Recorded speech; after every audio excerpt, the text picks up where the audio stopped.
Visit licensureexams.com and try our samples completely free of charge. Hello, everyone, and welcome to our podcast here at Licensure Exams. I'm Stacy Frost, and this is my co-host, Dr. Linton Hutchinson. How is everything down there in the land of endless sunshine, oranges, and alligators, Linton? Oh, well, it's really nice, hot, and humid, and I wouldn't have it any other way. And, you know, I live right across from the lake, and the guy that lives down by the lake had a little pooch that was just a yapping dog. And guess what happened to it? Oh, no. Oh, yeah. It got eaten by an alligator last week. Oh, my gosh. Oh, that still happens. Jeez. Well, I'd probably be wishing I was down there in the jungle too when January Sure. rolls around up here in Michigan. I haven't experienced a winter here just yet, so I'm, kind of battening down the hatches. Yeah, I can see. Yes. Well, so what's on the agenda for today's episode, Linton? Well, for those of you who are studying for your licensure exam, I thought we'd take some time today and talk about a slightly controversial topic that you really need to be familiar with: self-disclosure. Right, you are, Linton. And self-disclosure, for anyone who doesn't know, is when you share your own personal experiences with your clients. And it can be a bit of a tightrope walk, can't it, Linton? Yeah, it is. For example, the guy's dog got eaten by the alligator, but if I was self-disclosed, I wasn't really that unhappy that the dog is gone because it made so much noise all the time. Mm-hmm. There are some therapists who were taught that it's never okay to share anything personal with their clients, while others were taught that self-disclosure in moderate doses can be a therapeutic tool. Yeah. And that's one of the things that can make the exam challenging for test takers, is figuring out where the line between theory and reality is.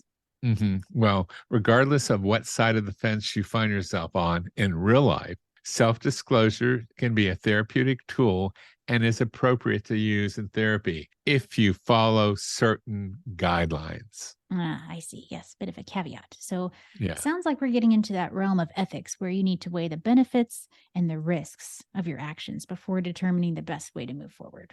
Yeah, you got it. On the one hand, you have some potential benefits of using self-disclosure, and those include strengthening your client relationship, reducing the client's feelings of isolation, validating the client's experiences, and giving the client hope. Okay, well, those all definitely sound like positives. Yeah, they are positive, but like on the flip side, you run the risk of shifting the focus away from the client when you share your own personal stories. What happens is sometimes you create this uncomfortable balance of power and things become too personal. And let's not forget about personal boundaries.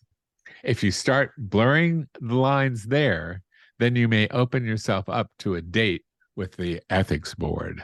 Oh, yes. And that's one date that you don't want to keep. So when it comes to the exam, are there any, let's say, like rules of thumb that our studious therapists can keep in mind? Mm-hmm. It all boils down to this. If you're ever in doubt, ask yourself if your self-disclosure would harm the client or put them or you at risk. If any of those outcomes is a distinct possibility, then self-disclosure is not your best choice. Okay, good rule of thumb. So just remember, the client comes first and foremost. The therapy session is about them, not you and your issues. Get your own therapist for that. Really. And if you do decide to share something personal that you feel would be helpful for your client, keep it really short and sweet. Save all the juicy details of your personal sagas for your friends and family, or even Stacy or your own therapist. Exactly. So if we're going to sum it all up, self-disclosure is when you, as the therapist, share personal information with your client. And as a therapeutic tool, self-disclosure can be used to strengthen the therapeutic relationship, normalize the client's feelings and experience, and instill hope. But it's really important to remember that the primary focus of therapy is always, always, always the client. Mm-hmm. And with all these different techniques that we're going over, one size does not fit all. The use of self-disclosure requires your personal judgment and finesse. Any self-disclosure should be employed mindfully and ethically with the intent to benefit the client and their therapeutic process rather than meet your own needs. Now, I have a question for you, Stacy. Oh, all right. Should I Okay. be nervous? Well, I self-disclosed about my feelings about the dog. How are your feelings about me now that I self-disclosed that? Well,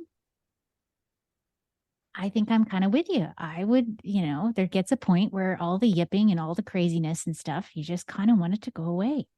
Yeah. Mhm. Okay. Yeah. Well, there you have it, folks. Self-disclosure in a nutshell. Until next time, happy learning, and remember, it's in It's in there. there.